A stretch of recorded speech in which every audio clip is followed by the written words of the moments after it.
নমস্কার বন্ধুরা, কেমন আছেন সবাই? এসো লিখি পড়ি চ্যানেলের পক্ষ থেকে আপনাদের সবাইকে জানাই অনেক অভিনন্দন আমার চ্যানেলটাকে ভালোবাসা দেওয়ার জন্য, আমার চ্যানেলটাকে এগিয়ে নিয়ে যাওয়ার জন্য। আবারও নিয়ে চলে এলাম নতুন ভিডিও। বাংলা ব্যঞ্জন বর্ণ খ, খয়ে খেকশিয়ালির মাথায় ঝুঁটি। খয়ে খেজুর হয়। যেভাবে বাচ্চাকে বলবেন, প্রথমে একটু বড় করে দেবেন বিন্দুগুলো। প্রতি ভিডিওতেই বলেছি আমি, স্লেট পেন্সিলে তারা অন্যভাবে লেখে আর খাতায় তারা অন্যভাবে লেখে। তারা কিন্তু প্রথমে যেভাবে লিখতে পারবে আমি সেভাবেই দেখাচ্ছি, আমি সেটাই আর কি বোঝাচ্ছি।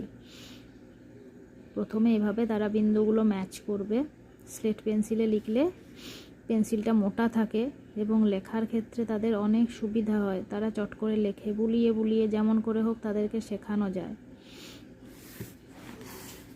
তো এটা হয়ে যাওয়ার পর খয়ের কিন্তু অর্ধমাত্রা থাকে, এটাও বুঝিয়ে দিতে হবে তাকে। আর এরকম যে লাইন টানা খাতায় নেবেন তাতে লেখাতে সুবিধে হবে। আর এর ক্ষেত্রে এটা এভাবে নিয়ে খটা এইভাবে, এটাই হবে খ। অনেকে কিন্তু খটা এভাবে শেখায় বা এভাবে বাচ্চা লেখে। এটা লেখানোটা আমার মনে হয় বাংলা লেখানোর ক্ষেত্রে অনেকটা ভুল হবে, কারণ খ কিন্তু এরকম কখনোই হয় না। আমরা বইয়ে দেখি খটা জাস্ট কিন্তু এরকমভাবে দেওয়া থাকে, তাই তো? খ কিন্তু এভাবেই থাকে, খ কখনোই কিন্তু এভাবে থাকে না, এটা ভুল। ওকে, বাচ্চাকে যেভাবে লেখানো হবে বাচ্চা তো সেভাবেই শিখবে এবং পরে যখন দেখবেন হাতের লেখার ক্ষেত্রে তাদের প্রবলেম হয়ে যাবে। তাই খটাকে যেভাবে বইয়ে দেওয়া আছে সেভাবে শেখানোর চেষ্টা করব, তাহলে বাচ্চাটি খুব ভালোভাবে রপ্ত করতে পারবে।